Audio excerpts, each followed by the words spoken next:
नमस्कार दोस्तों, मॉर्निंग जी के द स्टडी प्लेटफॉर्म में आपका स्वागत है। आप देख रहे हैं मॉर्निंग जी के ऑब्जेक्टिव क्लास 154, जिसमें हमने भारत की संचित तथा आकस्मिकता निधि को कवर किया है। इस विषय से जुड़े महत्वपूर्ण वस्तुनिष्ठ प्रश्नों को आप आसानी से याद कर सकते हैं। तो चलिए शुरू करते हैं। हमारा पहला प्रश्न है, भारत की संचित निधि का प्रावधान कौन से अनुच्छेद में है? सही आंसर है ऑप्शन ए, अनुच्छेद 266(1). भारत की संचित निधि का प्रावधान अनुच्छेद 266(1) में है। हमारा अगला प्रश्न है, भारत की संचित निधि से धन निकालने का अधिकार किसके पास है? सही आंसर है ऑप्शन डी, भारत की संसद। भारत की संचित निधि से धन निकालने का अधिकार भारत की संसद के पास है। हमारा अगला प्रश्न है, निम्नलिखित में से कौन सा केंद्र सरकार की निधि, फंड्स अथवा कोष के अंतर्गत सम्मिलित है? सही आंसर ऑप्शन डी, उपरोक्त सभी। भारत की संचित निधि, भारत की आकस्मिकता निधि, भारत के लोकलेखा, सार्वजनिक निधि, ये सभी केंद्र सरकार की निधि के प्रकार हैं। हमारा अगला प्रश्न है, संविधान का कौन सा अनुच्छेद संसद और राज्य विधानमंडल को यथास्थिति भारत या राज्य की आकस्मिकता निधि सर्जित करने की शक्ति देता है?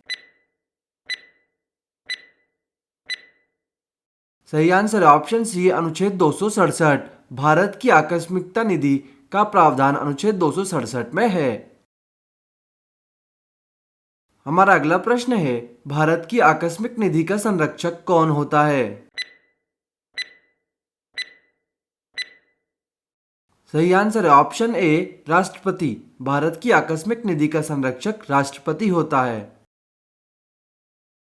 हमारा अगला प्रश्न है, संसद द्वारा अधिकृत आकस्मिकता निधि का निश्चित कोष कितना है? सही आंसर है ऑप्शन ए, 500 करोड़ रुपए। संसद द्वारा अधिकृत आकस्मिकता निधि का निश्चित कोष 500 करोड़ रुपए है। हमारा अगला प्रश्न है, भारत के लोकलेखा कोष का वर्णन संविधान के किस अनुच्छेद में है?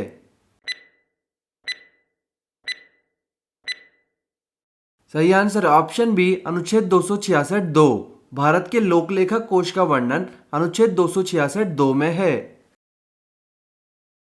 हमारा अगला प्रश्न है, संविधान के किस अनुच्छेद के अनुसार संचित निधि में से कोई धनराशि संसद द्वारा विनियोग विधेयक पारित होने के पश्चात ही निकाली अथवा व्यय की जा सकती है?